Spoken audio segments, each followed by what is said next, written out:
Domingo, Día del Señor. Sean bienvenidos, mis queridos hermanos, a este encuentro con la Palabra de Dios. Les invito para que nos pongamos en manos de Dios y pidamos la asistencia del Espíritu Santo. En el nombre del Padre, del Hijo y del Espíritu Santo. Amén. Oh Espíritu Santo, amor del Padre y del Hijo, inspírame siempre lo que debo pensar, lo que debo decir, cómo debo decirlo, lo que debo callar, cómo debo actuar, lo que debo hacer para gloria de Dios, bien de las almas y mi propia santificación. Espíritu Santo, dame agudeza para entender, capacidad para retener, método y facultad para aprender, sutileza para interpretar, gracia y eficacia para hablar, dame acierto al empezar, dirección al progresar y perfección al acabar. Amén. Espíritu Santo, ilumínanos y santifícanos. Nos encontramos en el sexto domingo del tiempo de la Pascua, también llamado Domingo de la Expansión Misionera.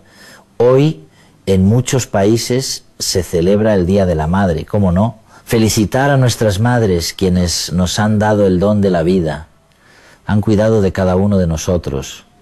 ¿Saben ustedes que el mes de mayo es el mes de la Madre, la Santísima Virgen María de Fátima, 13 de mayo, y por supuesto también nuestras madres terrenales? A la Virgencita María nos encomendamos en este día. Comparto con ustedes las lecturas correspondientes al día de hoy. La primera lectura es tomada del libro de los Hechos de los Apóstoles, en el capítulo 8, versículos del 5 al 8 y del 14 al 17. En aquellos días, Felipe bajó a la ciudad de Samaria y les predicaba a Cristo. El gentío unánimemente escuchaba con atención lo que decía Felipe, porque habían oído hablar de los signos que hacía y los estaban viendo. De muchos poseídos salían los espíritus inmundos lanzando gritos y muchos paralíticos y lisiados se curaban. La ciudad se llenó de alegría. Cuando los apóstoles que estaban en Jerusalén se enteraron de que Samaria había recibido la palabra de Dios, enviaron a Pedro y a Juan. Ellos bajaron hasta allí y oraron por ellos para que recibieran el Espíritu Santo, pues aún no había bajado sobre ninguno. Estaban solo bautizados en el nombre del Señor Jesús. Entonces les imponían las manos y recibían el Espíritu Santo. Palabra de Dios. Te alabamos, Señor. Oremos con el Salmo 65. Aclamad al Señor tierra entera. Aclamad al Señor tierra entera. Tocad en honor de su nombre. Cantad himnos a su gloria. Decid a Dios, qué temibles son tus obras. Que se postre ante ti la tierra entera. Que toquen en tu honor. Que toquen para tu nombre. Venid a ver las obras de Dios, sus temibles proezas en favor de los hombres. Transformó el mar en tierra firme, a pie atravesaron el río. Alegrémonos en él, que con su poder gobierna eternamente. Los que teméis a Dios, venid a escuchar. Os contaré lo que ha hecho conmigo. Bendito sea Dios, que no rechazó mi súplica, ni me retiró su favor. Aclamad al Señor, tierra entera. La segunda lectura es tomada de la primera carta del apóstol San Pedro, en el capítulo 3, versículos del 15 al 18. Queridos hermanos, glorificad a Cristo el Señor en vuestros corazones, dispuestos siempre para dar explicación a todo el que os pida una razón de vuestra esperanza, pero con delicadeza y con respeto, teniendo buena conciencia, para que cuando os calumnien, queden en ridículo los que atentan contra vuestra buena conducta en Cristo, pues es mejor sufrir haciendo el bien, si así lo quiere Dios, que sufrir haciendo el mal, porque también Cristo sufrió su pasión de una vez para siempre por los pecados, el justo por los injustos, para conducirnos a Dios, muerto en la carne pero vivificado en el Espíritu. Palabra de Dios. Te alabamos, Señor. El Evangelio es tomado de San Juan en el capítulo 14, versículos del 15 al 21. En aquel tiempo dijo Jesús a sus discípulos: Si me amáis, guardaréis mis mandamientos, y yo le pediré al Padre que os dé otro Paráclito, que esté siempre con vosotros, el Espíritu de la verdad. El mundo no puede recibirlo porque no lo ve ni lo conoce.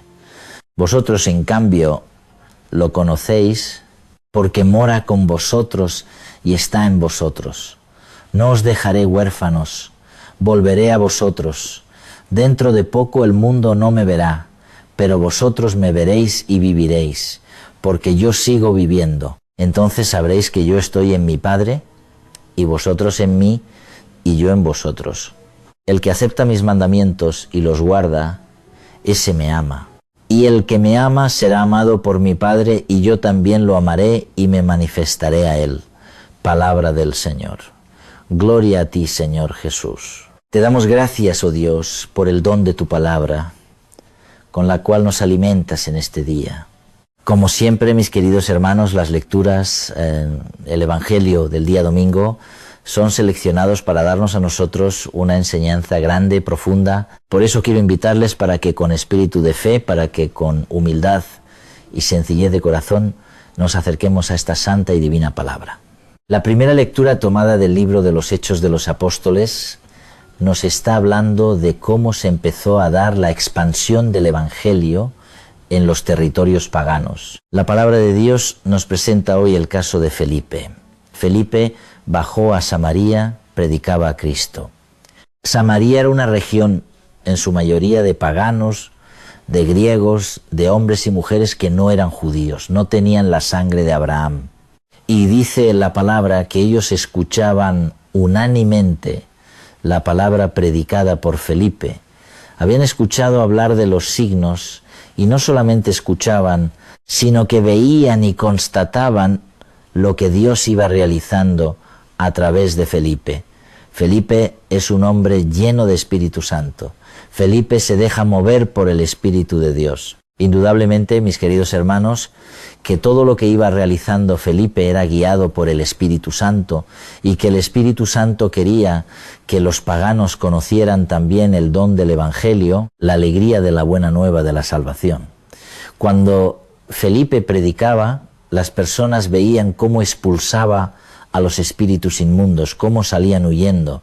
También veía los signos que hacía. Muchos paralíticos y lisiados se curaban y todo esto hacía que la fe de esa gente se despertara y que dijeran: queremos hacernos cristianos, queremos bautizarnos, queremos recibir el don del Espíritu Santo que tú predicas, Felipe.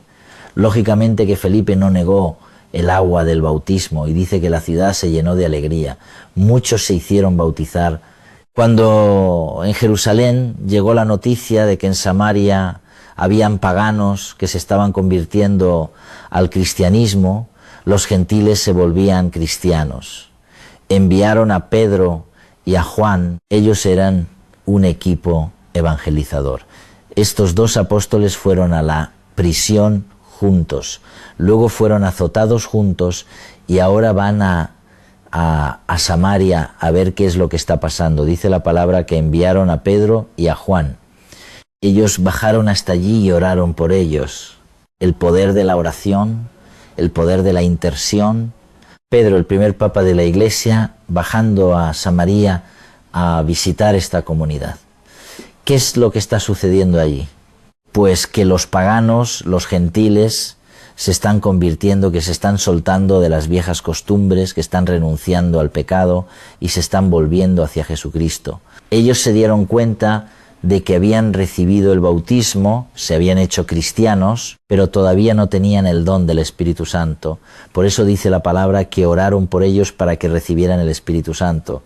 Entonces les imponían las manos y recibían el Espíritu Santo. Aquí queda claro, constatado bíblicamente, cómo primero se recibe el don del bautismo para hacernos hijos de Dios, para hacernos cristianos, y luego cómo se recibe el don del sacramento de la confirmación, a través del cual viene la efusión del Espíritu Santo. Imponían las manos, es el gesto del obispo. Recordemos que Felipe era un diácono evangelizador. Él iba bautizando, predicando y los signos lo acompañaban. Pero son los apóstoles los que luego llegan a imponer las manos para que reciban la abundancia del Espíritu Santo. Eso es lo que nosotros llamamos sacramento de la confirmación. Y seguro que todos los bautizados necesitamos esa efusión de Espíritu Santo. Necesitamos sentir ese ardor en el corazón, ese Pentecostés personal. ¿Y cómo venía el Espíritu Santo? Mediante el gesto de la imposición de las manos.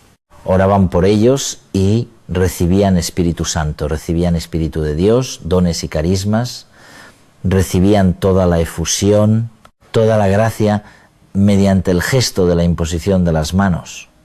Qué bueno es ver cómo la Iglesia va entendiendo toda esta dinámica, bautismo, pero también el bautismo de fuego, que es el don del Espíritu Santo. Todos necesitamos experimentar ese bautismo de fuego que se llama también bautismo en el Espíritu.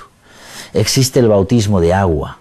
Todos recibimos ese bautismo, la mayoría cuando éramos todavía bebés, muy pequeños, de pocos meses de vida o incluso días. Pero luego cuando crecemos un poco, nos impone las manos el obispo y recibimos el don del Espíritu Santo mediante el sacramento de la confirmación. Pero a veces tenemos el Espíritu Santo, pero todavía no se nos nota esa vida en el Espíritu. Por eso es necesario pedir una nueva efusión, un despertar de la gracia de Dios en nosotros. Que el Espíritu actúe, que el Espíritu opere en nuestras vidas. Jesús había soplado sobre sus discípulos el don del Espíritu Santo después de resucitar. Sin embargo, todavía no lo habían experimentado. Fue hasta la mañana de Pentecostés cuando oraron juntos y vino la efusión. Todos nosotros tenemos el Espíritu Santo desde el bautismo, desde la confirmación.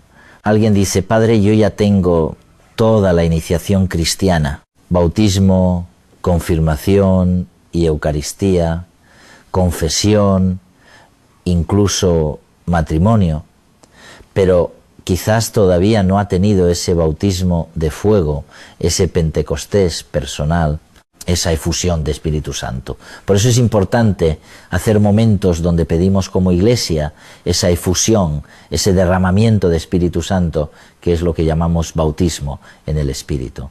No es un nuevo sacramento, porque desde el bautismo y la confirmación ya tenemos al Espíritu Santo, pero la efusión del Espíritu Santo es el momento en el cual experimentamos todo el poder y toda la gracia del Espíritu. Y cuando una persona logra ese despertar espiritual, puede obtener carismas de predicación, de sanación, de liberación, carisma de enseñanza, carisma de gobierno. Los carismas vienen como fruto de la efusión del Espíritu Santo. Pedro, en la mañana de Pentecostés, recibió el carisma de la predicación. Felipe recibió el carisma de hacer milagros, curaciones, de expulsar al espíritu inmundo, un carisma de liberación. Esa efusión es necesaria para la Iglesia y todos nosotros nos estamos preparando durante esta cincuentena pascual para recibir esa fuerte fusión de Espíritu Santo, llamar como comunidad de fe, ven Espíritu Santo, ven Espíritu de Dios. Por eso organizamos en las parroquias vigilias de Pentecostés, por eso organizamos congresos de Pentecostés, para que juntos pidamos la manifestación, la efusión, que podamos ver la gloria de Dios actuando en nuestras vidas. Porque Pentecostés es una realidad que se renueva siempre, que nosotros pidamos con apertura en el corazón ese don tan sublime del Espíritu Santo. No puede ser una cuestión solamente narrada por la Biblia, sino que es una realidad que se renueva en los cristianos de hoy, porque Jesucristo es el mismo ayer, hoy y siempre. El Espíritu Santo es el mismo. No cambia, Dios no cambia. Dios lo que hace es que en cada época, en cada momento, nos regala nuevas efusiones, nuevas gracias, nuevos dones, nuevos carismas. La pregunta es, ¿tú estás dispuesto a recibir el Espíritu? Tú, si vienes llamándolo, invocándolo constantemente, el Espíritu Santo viene donde es amado, deseado, esperado y frecuentemente invocado, como dicen los padres de la Iglesia.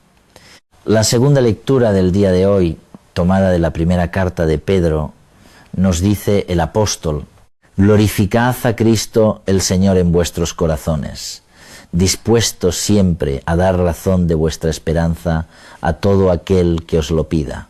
¿Qué significa esto? Que tenemos que estar preparados, tenemos que estar formados, debemos estudiar la palabra de Dios, debemos estudiar el magisterio de la Iglesia, el Concilio Vaticano II, debemos estudiar el catecismo. Nosotros hemos de estar en disposición de dar razón de nuestra esperanza. Qué vergüenza si uno dice ser cristiano, amante del Señor, y alguien le pregunta: bueno, ¿y qué es eso del cielo? Explíqueme lo del infierno, explíqueme quién es el Espíritu Santo, explíqueme eso de los dogmas marianos, hábleme de la cristología, hábleme de cómo fue que Jesús se hizo hombre, hábleme de la Eucaristía. ¿Cómo es posible que en ese sacramento esté Cristo vivo, real? Entonces tenemos que prepararnos, hermanos. La Iglesia nos enseña porque la Iglesia es madre y maestra. No podemos decir simplemente: no, yo no sé, pregúntele a otro. No, hemos de estar en disposición, como dice el apóstol Pedro, para dar explicación a todo el que nos pida una razón de nuestra esperanza. ¿En qué creemos? Que si tu niño pequeño en casa te pregunta: papá, mamá, enséñame qué es eso de la resurrección de los muertos, tú le puedas explicar con toda tranquilidad, basado en la palabra de Dios, en la doctrina de la Iglesia. Si el niño te pregunta: ¿cómo es eso de que la Virgen fue concebida sin pecado original? ¿De qué se trata eso? Tú puedas dar razón de tu esperanza, de tu fe. Uno desde muy pequeño se empieza a cuestionar por las cosas de fe, y no es pecado preguntarse. Precisamente la teología es la fe que busca entender. Cuando uno profundiza el contenido de la fe, uno está anclando su fe en terreno firme, saber dar razón de nuestra esperanza. Y dice también el apóstol: pero con delicadeza y con respeto, teniendo buena conciencia, para que cuando os calumnien queden en ridículo los que atentan contra vuestra buena conducta en Cristo. Hemos de hacerlo bien. No es ni para pelear, no es ni para alegar, no es para entrar en confusiones, porque hay gente que le gusta aprender doctrina y algo que se puso muy de moda, apologética, para hacer quedar al otro en ridículo, para decir que yo tengo la razón. No es para eso, hermanos. Es con humildad, es con sencillez, es para que todo aquel que me pida razón de mi esperanza, yo le pueda dar una respuesta clara con respecto de lo que yo creo, de lo que yo entiendo, de lo que Dios me ha manifestado. Y dice también el apóstol: pues es mejor sufrir haciendo el bien, si así lo quiere Dios, que sufrir haciendo el mal. No tengamos miedo a sufrir como consecuencia de nuestra fe.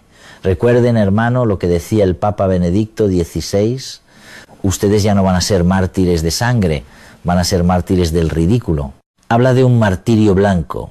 El martirio rojo es cuando derramamos la sangre por defender nuestra fe. Los apóstoles, los diáconos, Felipe, todos estos hombres, Esteban, Matías, Bernabé, murieron martirizados por dar razón de su esperanza delante de los tribunales. Los reyes los interrogaban, les preguntaban los emperadores, y si ellos decían que creían en el Señor, pues derramaban su sangre. ¿Por qué? Por envidia, por miedo, por persecución, por una cantidad de cosas, por celos. Y en esta época, dice Benedicto XVI, ya no será un martirio rojo, será un martirio blanco, mártires del ridículo. Porque la gente se va a burlar de nuestra fe, se va a burlar de nuestra esperanza. Pero no podemos tener miedo, como dice el apóstol Pedro. Si Dios quiere que suframos por Él, pues hagámoslo. Es mejor sufrir haciendo el bien que sufrir haciendo el mal. Y dice: porque también Cristo sufrió su pasión, de una vez para siempre, por los pecados, el justo por los injustos, para conducirnos a Dios, muerto en la carne, pero vivificado por el Espíritu. Así también nosotros, muriendo nuestra carne, muriendo el pecado, muriendo los vicios, pero vivos por la gracia y el don del Espíritu Santo. El Evangelio del día de hoy es corto, es pequeño, pero ya Jesús nos está preparando para lo que va a ser Pentecostés. Dice Jesús: si me amáis, guardaréis mis mandamientos. La muestra que nosotros tenemos de que amamos a Dios es que estemos cumpliendo los 10 mandamientos, especialmente el primer mandamiento. Yo no puedo decir que amo a Dios si no estoy cumpliendo sus palabras, si no estoy haciendo su voluntad. Si me amáis, guardaréis mis mandamientos, y yo le pediré al Padre que os dé otro Paráclito que esté siempre con vosotros, el Espíritu de la verdad. ¿Quién recibe Espíritu Santo? El que guarda los mandamientos, el que está en gracia de Dios. ¿Qué significa estar en gracia de Dios? Que yo estoy a paz y salvo con el Señor, que yo no estoy transgrediendo ninguno de los 10 mandamientos. Si yo estoy por encima de uno de los 10 mandamientos, si he caído en una falta contra uno de los 10 mandamientos, siendo consciente, sabiendo que eso era pecado, que eso estaba mal, pues yo rompo la comunicación de gracia con Dios. Y por eso cuando una persona decide cambiar, cuando una persona se arrepiente, se confiesa, abandona el pecado, recibe en abundancia el don del Espíritu Santo. Lo dice Jesús: yo pediré al Padre que os dé otro Paráclito para que esté siempre con vosotros. El primer Paráclito es Jesús. Paráclito significa defensor. Y el segundo defensor nuestro es el Espíritu de la verdad, el Espíritu Santo, a quien el mundo no conoce ni puede recibirlo porque no lo ve, no lo conoce. Vosotros, en cambio, lo conocéis porque mora con vosotros y está con vosotros. Si el Espíritu Santo permanece en mí, mi vida debe ser distinta a la vida del mundo. Si yo estoy sumergido en el mundo, en el pecado, no podré recibir el Espíritu Santo, dice Jesús. No os dejaré huérfanos, volveré a vosotros. Él promete no dejarnos solos. ¿Cómo estará Jesús hoy con nosotros? A través de su Santo Espíritu. Dentro de poco el mundo no me verá, pero vosotros me veréis y viviréis, porque yo sigo viviendo. Jesucristo va a subir al Padre, pero va a seguir vivo. ¿Qué está haciendo Jesús en este momento? Intercediendo por nosotros. Está a la diestra del Padre intercediendo por nosotros. Dice la carta a los Hebreos: está vivo para interceder por nosotros pecadores. Él está vivo, sigue viviendo, y allí está junto al Padre, y está esperando el día final para venir a rescatarnos y resucitar a todos los muertos. Entonces sabréis que yo estoy en mi Padre, y vosotros en mí, y yo en vosotros. ¿Cómo es posible esa comunicación? Que el Padre esté en mí, yo esté en ustedes, y que el Espíritu Santo también pueda estar en ustedes. ¿Cómo es posible eso? Cumpliendo los mandamientos, cumpliendo la voluntad de Jesús. Todo aquel que se decide de todo corazón seguir al Señor, recibe la abundancia del Espíritu Santo. Y como dice Jesús en otro lugar, vendremos a Él y haremos morada en Él. El Padre, el Hijo y el Espíritu Santo morando en el corazón del creyente. Eso significa estar en gracia de Dios. Cuando uno no está en gracia de Dios, entristece al Espíritu Santo. El Espíritu Santo está, pero está por allá triste. Lo tenemos, pero inoperante en nuestras vidas. ¿Por qué? Por el pecado, como dice San Pablo. Y dice: el que acepta mis mandamientos y los guarda, ese me ama. Y el que me ama será amado por mi Padre. Y yo también lo amaré y me manifestaré a él. ¿Cuál es la clave? Cumplir los mandamientos, amar su palabra, llevarla al cumplimiento. Yo lo amaré, mi Padre lo amará y me manifestaré a él. El amor debe ser correspondido. Dios nos ama, pero también espera que nosotros lo amemos y le sirvamos. Que el Señor les bendiga y les guarde, mis queridos hermanos, en el poderoso nombre del Padre, del Hijo y del Espíritu Santo. Amén. Que tengan un santo y bendecido día en el amor de Dios. Les recuerdo que mañana, lunes, a las 7 de la noche, iniciamos nuestro curso gratuito de consagración para ser adoradores del Santísimo Sacramento. Vamos a conocer quién es Jesús, Eucaristía, cómo podemos adorarlo, de qué manera debemos comportarnos delante de Él y cuáles son los argumentos teológicos de por qué Jesús está realmente presente en ese trozo de pan consagrado, de cómo se da como alimento para cada uno de nosotros. Qué bueno. Si tú eres adorador del Santísimo Sacramento, pues es la oportunidad para que te formes, para que prestes un servicio mucho mejor. Y si quieres convertirte en adorador, conocer en qué consiste este apostolado, eres bienvenido mañana lunes a las 7 de la noche, hora de Colombia, por este canal Padre Jorge Pulido. Bendiciones para todos. Que tengan un santo y bendecido día. Ya.